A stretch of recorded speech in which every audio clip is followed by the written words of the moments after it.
বিজেপিৰ দিনত বহিৰাগতৰ শক্তি বৃদ্ধি পাইছে আৰু তাৰে প্ৰতিফলন আপোনাৰ দুলীয়াজানত ঘটিছে।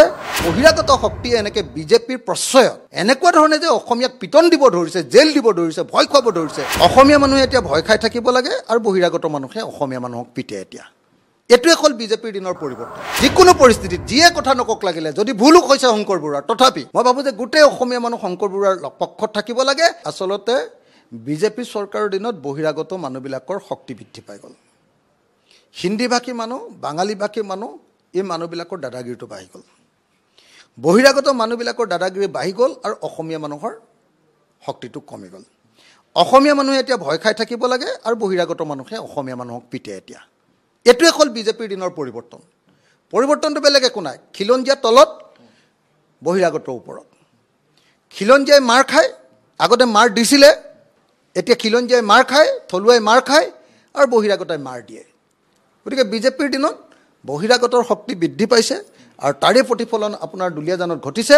গতিকে মই ভাবোঁ যে বেলেগ কথা ভাবিবলগীয়া একো নাই।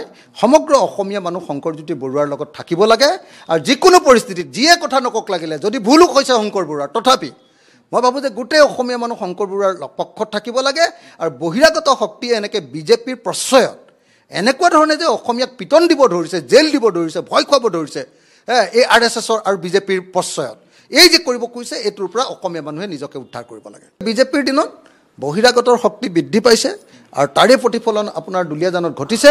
বহিৰাগত শক্তিয়ে এনেকৈ বিজেপিৰ প্ৰশ্ৰয়ত এনেকুৱা ধৰণে যে অসমীয়াক পিটন দিব ধৰিছে, জেল দিব ধৰিছে, ভয় খুৱাব ধৰিছে। অসমীয়া মানুহে এতিয়া ভয় খাই থাকিব লাগে আৰু বহিৰাগত মানুহে অসমীয়া মানুহক পিটে। এতিয়া এইটোৱে হ'ল বিজেপিৰ দিনৰ পৰিৱৰ্তন। যিকোনো পৰিস্থিতিত যিয়ে কথা নকক লাগিলে, যদি ভুলো হৈছে শংকৰ বৰুৱাৰ, তথাপি মই ভাবোঁ যে গোটেই অসমীয়া মানুহ শংকৰ বৰুৱাৰ পক্ষত থাকিব লাগে। আচলতে বিজেপি চৰকাৰৰ দিনত বহিৰাগত মানুহবিলাকৰ শক্তি বৃদ্ধি পাই গ'ল।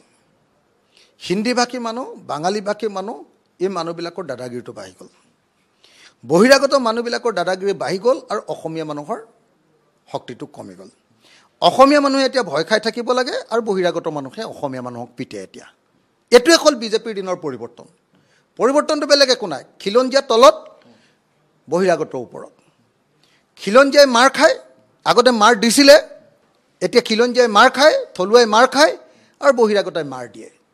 গতিকে বিজেপিৰ দিনত বহিৰাগতৰ শক্তি বৃদ্ধি পাইছে আৰু তাৰে প্ৰতিফলন আপোনাৰ দুলীয়াজানত ঘটিছে। গতিকে মই ভাবোঁ যে বেলেগ কথা ভাবিবলগীয়া একো নাই।